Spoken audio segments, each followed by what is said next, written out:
La vie vous a abandonné, rien ne vous marche, vous échouez presque à tout. Vous vous sentez écrasé sous le poids des forces ténébreuses, de l'isolement, de la solitude et des soucis quotidiens.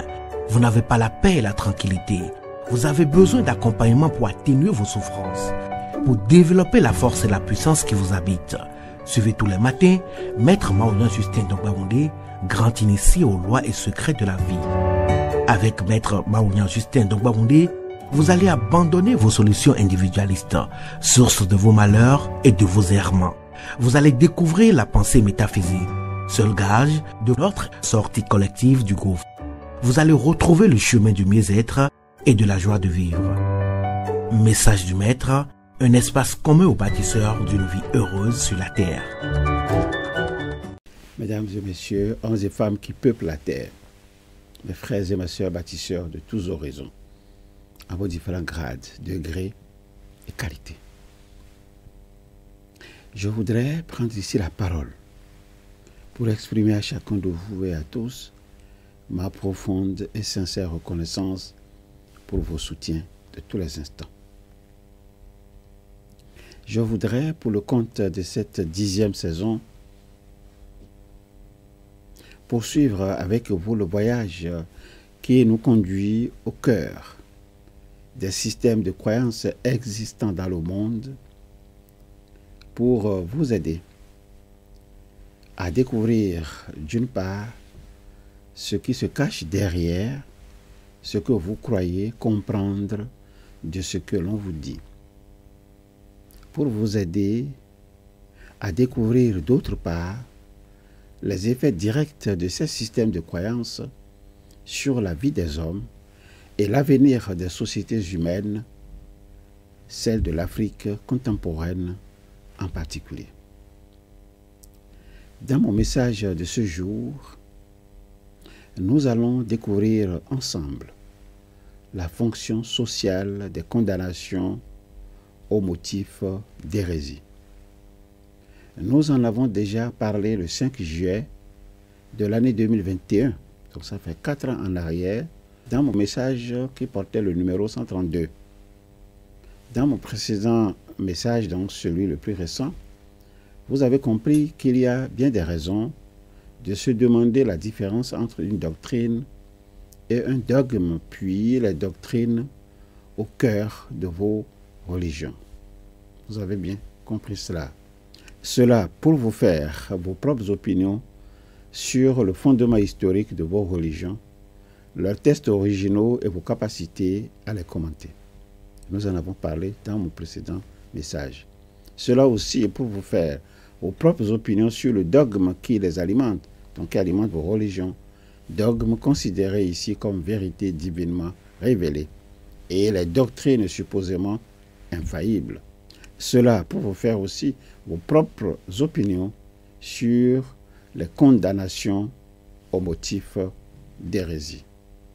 Pour vous faire vos propres opinions sur vos possibilités de remettre en question la validité et la pertinence de vos religions tout en restant croyants.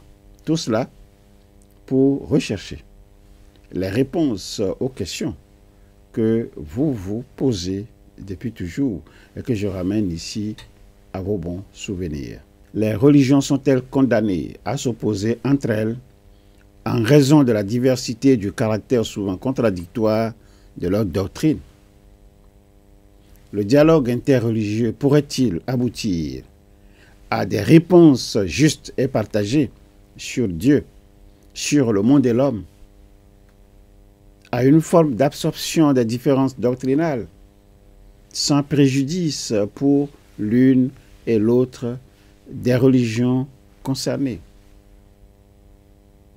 Sans ce dépassement, rien n'est envisageable à court terme au niveau des religions qui continueront à se déployer en vue d'asseoir leur hégémonie, traitant d'hérésie les doctrines opposées ou contraires à celles développées dans leurs enclos respectifs. Tout cela, nous l'avons dit et vous le savez déjà. Au IVe siècle après Jésus-Christ, la notion de juste croyance apparaît lorsque le christianisme devient la religion d'État sous l'empereur Constantin Ier. Juste croyance en termes de concept, retenez ça. Cette notion de juste croyance sera affinée au fil des grands conciles œcuméniques du premier millénaire. Toute une littérature se met alors à fleurir pour soutenir les dogmes naissants de l'Église catholique.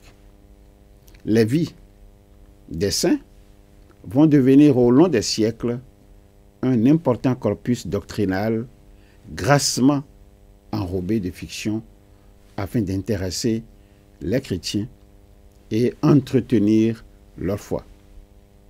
Nombre de récits expriment les tensions qui ont traversé les sociétés qui les ont produits. À côté de l'histoire officielle, émergent aussi d'autres messages qui présentent des visions du monde différentes de celles imposées par les autorités ecclésiastiques. Pour en venir à la Genèse, retenons que les hérétiques furent ainsi conçus et caractérisés comme les ennemis du pape et de l'Église, bien avant que l'Inquisition ne fasse son œuvre. Les années 1180 et leur lourd arsenal législatif constituèrent, de ce point de vue, une phase décisive d'élaboration de la figure maléfique de l'hérétique.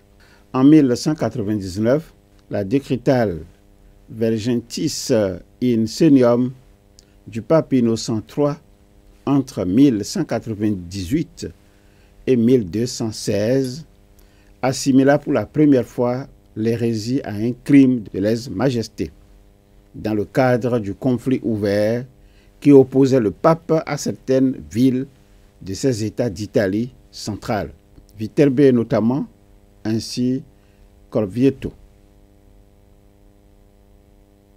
L'hérésie ne pouvait dès lors plus être simplement considérée comme une erreur de foi, mais elle était aussi forcément comme un crime contre la puissance publique.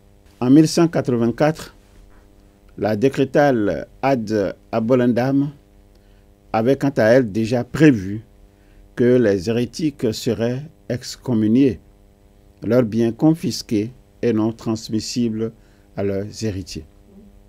Elle avait également ordonné que tous les évêques de la chrétienté enquêtent 1 à 2 fois par an sur la présence d'hérétiques dans leur diocèse.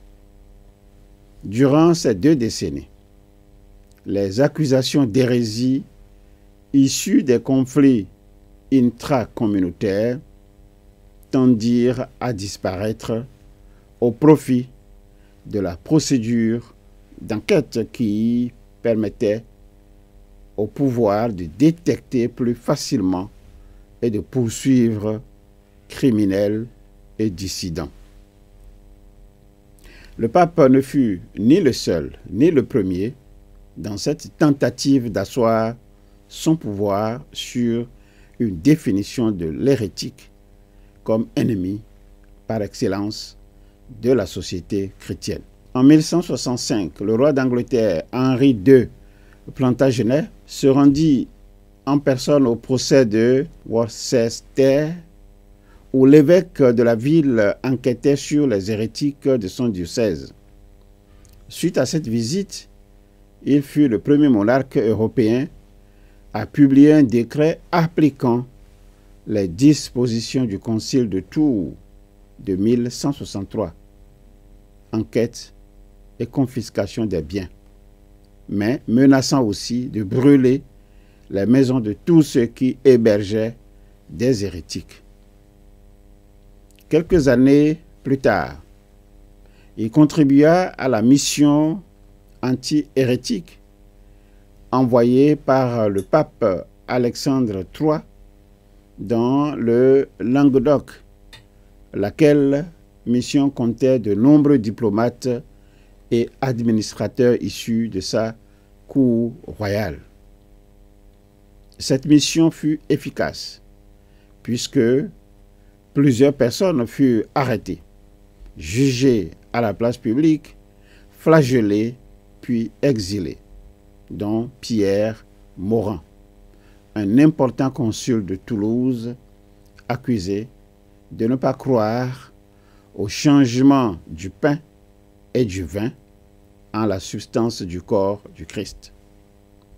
En 1198, le roi Pierre II d'Aragon décréta quant à lui la peine du feu pour les hérétiques et devint dès lors un champion de la cause anti-hérétique.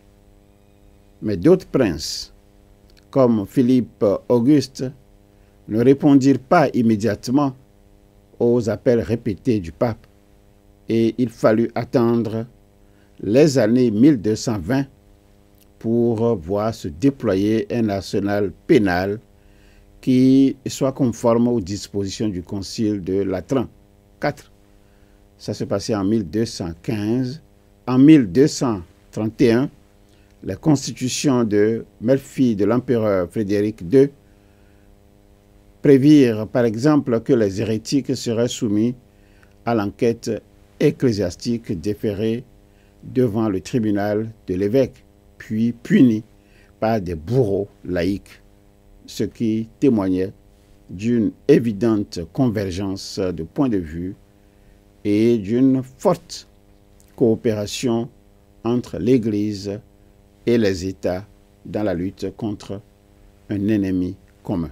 Et cet ennemi commun, vous le savez, c'est l'hérésie. La suite dans mon prochain message. Mais en attendant, je voudrais vous demander de continuer à vous familiariser avec cette invocation simple, invocation que vous connaissez déjà, que je vous invite à répéter chaque matin, 5 heures de préférence et à intervalles réguliers de 2 heures jusqu'à 21 heures. Acceptez de répéter cette invocation après moi. Au commencement était la pensée. Au commencement était la pensée. La pensée se manifesta sous la forme d'idées. La pensée se manifesta sous la forme d'idées. L'idée prend corps dans notre conscience et se traduit par la parole, le geste ou l'écriture. L'idée prend corps dans notre conscience et se traduit par la parole, le geste ou l'écriture. Cette parole projetée sur la matière devient notre action. Cette parole projetée sur la matière devient notre action. Je suis donc pensée, parole et action. Je suis donc pensée, parole et action. Voilà l'invocation que je vous invite à répéter. Si regarder en arrière vous cause du chagrin et regarder en avant vous inspire de la crainte, je vous suggère tout simplement de regarder à côté de vous. Regardez tout près de vous. J'y suis. Je, c'est l'ISEP. L'ISEP pour vous accompagner dans vos désirs respectifs d'apprendre à capitaliser ce qui vous permet de vous éloigner des systèmes d'endoctrinement et de falsification de la vérité.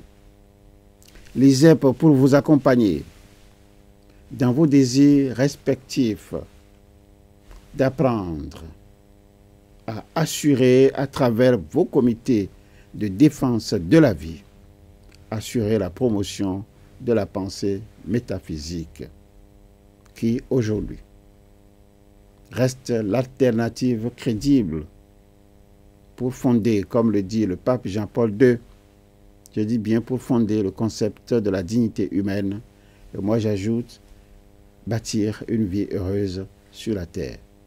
Ensemble pour gagner le pari des connaissances vraies, des connaissances justes, des connaissances libératrices. Au revoir. À bientôt. La vie vous a abandonné, rien ne vous marche, vous échouez presque à tout.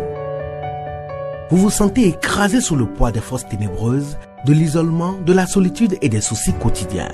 Vous n'avez pas la paix et la tranquillité. Vous avez besoin d'accompagnement pour atténuer vos souffrances, pour développer la force et la puissance qui vous habitent. Suivez tous les matins Maître Maoyan Justin Dongbaoundé, grand initié aux lois et secrets de la vie. Avec Maître Maoyan Justin Dongbaoundé, vous allez abandonner vos solutions individualistes, source de vos malheurs et de vos errements. Vous allez découvrir la pensée métaphysique, seul gage de notre sortie collective du gouffre.